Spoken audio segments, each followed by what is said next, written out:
Hello mga kababayan ko sa Pilipinas, si Bishop Arnel here of Victory Church of God of Fredericksburg, Virginia, USA at maraming salamat sa inyong patuloy na pagsubaybay at pagtangkilik sa ating programang itong pagbabasa ng Biblia sa buong taon na ito. At ngayon po ay day 134 ng ating Bible reading at halina po kayo at basahin po natin ang salita ng Diyos sa araw na ito. Ezra chapter 1.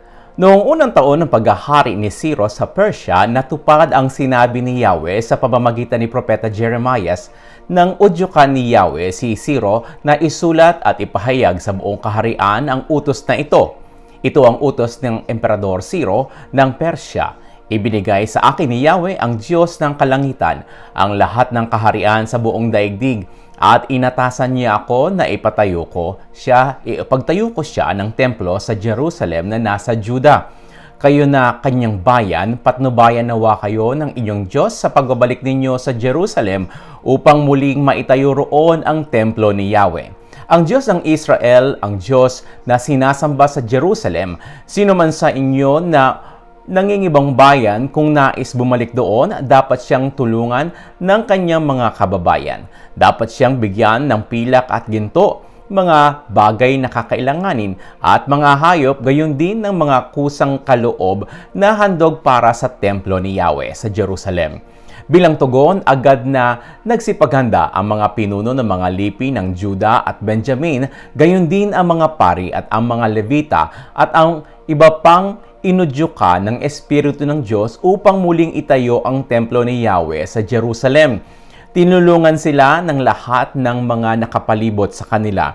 Binigyan sila ng mga pilak at gintong lalagyan, mga bagay na kakailanganin, mga hayop, iba pang mamahaling gamit, bukod pa sa mga kusang kaloob na handog para sa templo. Ibinalik naman sa kanila ni Haring Ciro ang mga mangkok at tasa na dinala ni Haring Nebuchadnezzar sa templo ng kanyang mga Diyos pagkatapos na kunin ang mga iyon mula sa templo ni Yahweh. Ipinagkatiwala ni Haring Ciro kay Mithredath na ingat yaman ng kaharian ang pagbilang sa mga bagay na ibinalik. Ang mga ito'y binilang ni Mithredath sa harap ni Sesbazar na tagapamahala ng Juda. Ito ang bilang ng mga kagamitan. Palangga ng ginto, 30. Palangga ng pilak, 1,000. Lalagyan ng insenso, 29. Mangkok na ginto, 30. Iba't ibang sisidlang pilak, 410. Iba't iba pang kagamitan, 1,000. Lahat-lahat umabot sa 5,400. Ang bilang ng mga lalagyang ito o lalagyang ginto at pilak na dinala ni Sesbazar nang bumalik siya sa Jerusalem mula sa Babylonia kasama ng iba pang mga dinalang bihag doon. Ezra chapter 2. Ito ang listahan ng mga dinalang bihag sa lalawigan ng Babylonia na bumalik sa Jerusalem at sa kanilang bayan sa Juda. Nanirahan ang kanilang mga pamilya sa Babylonia mula pa nang ang mga ito ay dalhing bihag doon ni Haring Nebuchadnezzar. Sa kanilang pagbabalik, pinangunahan sila ni Zerubabel, Joshua, Nehemias, Seraias, Relias, Mordecai, Bilsan, Mispar, Bigvai, Rehum at Baana. Ito ang bilang ng mga angka ng Israel na bumalik sa pagkabihag. Ito ang listahan ng mga angka ng Israelitang nakauwi. Paros, 2,172. Sephatias, 372. Ara, 775. Pahat-Moab sa mga anak nitong sina Jeshua at Joab, 2,812. Elam, 1,254. Zatu, 945. Zakai, 760. Bani, 642. Bebai, 623. Asgad, 1,222. Adonikam, 666. Bigvai, 2,056. Adin, 454. Ater, tinatawag ding Ezekias, 98.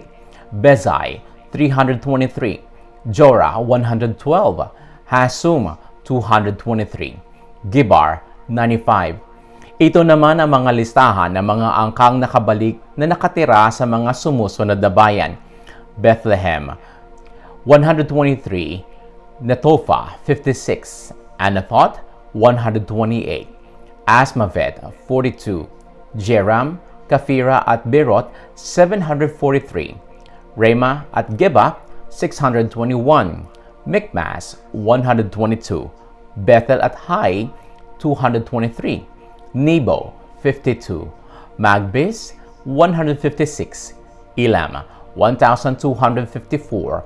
Harim, 320. Lod, Hadid at Ono, 725. Jericho, 345. Senaa, 3,630. Ito naman ang mga listahan ng mga angkan ng pari. Jedias mula kay Jeshua, 973. Immer, 1,052.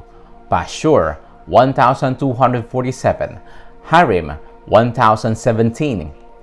Ito naman ang listahan ng mga angkan ng Levita.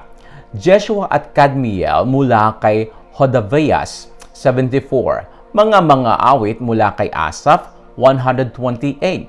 Mga bantay pinto mula kina Salum, Ater, Talmon, Akub, Hatita at Sobay, 139. Ang mga manggagawa naman ng templo na nakabalik mula sa pagkabihag ay ang mga angka nina Ziha, Hasufa, Tabaot, Keros, Sahaya, Padon, Lebana, Hagaba, Akub, Hagab, Samlai, Hanan, Gidel, Gahar, Reayas, Rezin, Nekoda, Gazam, Uza, Paseya, Besai, Asna, Meudim, Nephisim, Bakbuk, Hakufa, Harhur, Bazlut, Mahida, Harsa, Barkos, Sisera, Tima, Nezayas at Hatifa. Bumalik din mula sa pagkabihag ang mga sumusunod na angka ng mga lingkod ni Solomon: Sotai, Hasoferet, Peruda, Jala, Darkon, Gidel, Sephatayas, Hatil, Pekoret Hezebaim at Ami. Ang kabuuang bilang ng mga nagmula sa angkan ng mga manggagawa sa templo at ng mga lingkod ni Solomon na bumalik sa pagkabihag ay 392. May 652 na buhat sa mga angka ni Delaias, Tobias at Nekoda ang bumalik mula sa mga bayan ng Telmela, Terhasa, Kerub, Adan at Immer, kahit hindi nila napatunayan na sila ay mga Israelita. Hindi rin mapatunayan ng mga sumusunod na angkan ang mga pari ang kanilang pinagmulang Halahi, Habayas, Hazok at Barzillai. Ang kauna-unahang ninuno ng angkang ito ay nakapag-asawa sa anak na babae ni Barzillai na Gileadita, kaya't ang pangalan ng kanilang angkan ay mula sa pangalan ng kanyang biyanan. Hindi sila ibinilang na mga pari sapagkat hindi nila napatunayan kung sino ang kanilang mga ninuno. Sinabihan sila ng tagapamahalang Hudyo na hindi sila maaaring kumain ng mga pagkaing handog sa Diyos hanggang wala pang pari na maaaring sumangguni sa Urim at Tumim. Ang kabuuang bilang ng mga bumalik mula sa pagkabihag ay 42,360. Ang kanilang mga utosang lalaki at babae ay 7,337. Ang mga manunugtog na lalaki at babae ay 200. Ang mga kabayo ay 736. Ang mga mola ay 245. Ang mga kamelyo ay 435. Ang mga asno ay 6,720.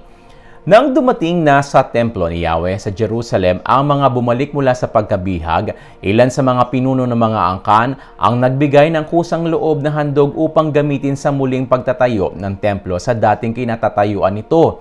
Ibinigay nila ang buo nilang makakaya para sa gawaing ito at ang kabuuang naipon ay 500 kilong ginto, 2,800 kilong pilak at 100 kasuotan ng mga pari.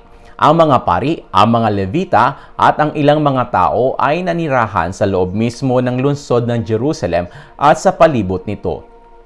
Ang mga manunugtog, ang mga bantay sa templo at ang mga manggagawa sa templo ay nanirahan naman sa mga karatig bayan. Ang iba pang mga Israelita ay nanirahan sa mga bayang pinagmulan ng kani-kanilang mga ninuno. Ezra chapter 3. Pagsapit ng ikapitong buwan, ang mga Israelita ay panatag ng naninirahan sa kani-kanilang bayan. Isang araw, lahat sila'y sama-samang nagtipon sa Jerusalem. Ang altar ng Diyos ng Israel ay muling itinayo ni Joshua na anak ni Jehozadak, kasama ang kanyang mga kapwa-pari at si Zerubbabel na anak ni Shealtiel. Gayon din ang mga kamag-anak nito. Ginawa nila ito upang makapag-alay sa altar ng mga handog na susunugin ayon sa nakasulat sa kautusan ni Moises na lingkod ng Diyos. Bagamat takot sa mga naninirahan sa lupain ang mga nagsibalik na Hudyo, itinayo pa rin nila sa dating lugar ang altar. Doon ay muli silang nag-alay ng mga handog na susunugin para kay Yahweh sa umaga at sa gabi. Ipinagdiwang din nila ang pista ng mga tolda, gaya na nakasulat, at araw-araw ay nagsusunog sila ng mga handog na ukol sa bawat araw. Bukod dito, nag-alay sila ng mga palagiang handog na sinusunog, mga handog para sa panahon ng mga pista ng bagong buwan at para sa lahat ng kapistahang itinalaga ni Yahweh.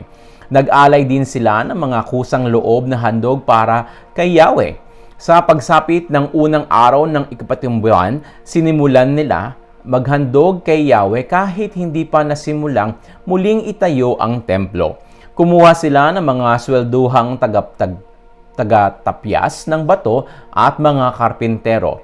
Nagpadala rin sila ng mga pagkain, inumin at langis sa mga tao taga-Sidon at taga-Tiro bilang bayad sa mga punong cedar na dadalhin ng mga barko mula sa Lebanon patungo sa daungan ng Joppa.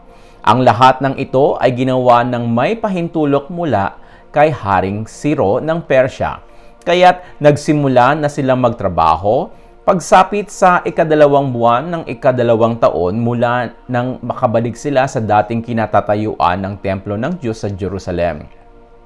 Sama-samang nagtrabaho sina Zerubbabel na anak ni Shealtiel at Joshua na anak ni Jozadak, kasama ang iba pa nilang mga kababayan, gayon din ang mga pari at levita. Sa katunayan, kasama sa gawaing ito ang lahat ng bumalik sa Jerusalem mula sa pagkabihag. Inatasan nilang mamamahala sa pagtatayo ng templo ng Diyos ang mga levita na ang edad ay 20 taon pataas. Ang mga nagtatrabaho sa pagtatayo ng templo ng Diyos ay pinamahalaan ni na Joshua at ng kanyang mga anak at mga kamag-anak kasama sina Kadmiel at ang kanyang mga anak mula sa angkan ni Hodavias.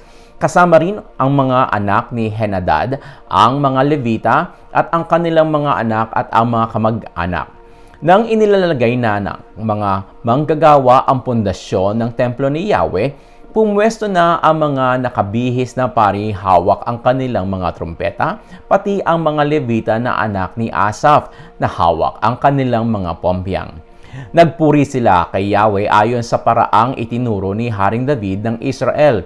Nagsagutan sila sa pag-awit ng mga papuri at pasasalamat kay Yahweh. Ito ang kanilang inawit. Purihin si Yahweh sa kanyang kabutihan. Pag-ibig niya'y tunay, laging tapat kailanman. Malakas na sigaw ng lahat ng tao ang kanilang papuri kay Yahweh sapagkat ang pundasyon ng templo ni Yahweh ay inilagay na. Marami sa matatandang pari, levita at pinuno ng mga angkan na nakakita sa unang templo ang umiyak ng malakas habang sinasaksihan ang paglalagay ng pundasyon ng bagong templo. Marami ring tao ang sumigaw ng may kagalakan dahil dito'y hindi na malaman kung alin ang sigaw ng kagalakan at alin ang sigaw ng pag-iyak sapagkat ang ingay ng mga tao ay napakalakas at dinig sa malayo. At ito po ang salita ng Diyos para sa araw na ito sa atin. At kung kayo po ay nasisiyahan at patuloy na nai-inspire ng pagbabasa ng Biblia, nawa po ay ma-share po ninyo ang programang ito sa inyong mga kaibigan at kamag-anak upang malaman din po nila ang salita ng Diyos sa araw na ito. At pagpalain po kayo ng ating Diyos na banal at buhay sa pangalan ng Panginoong Hesukristo at sa kapangyarihan ng Espiritu Santo. Ito'y aking panalangin para sa inyo. Amen at Amen.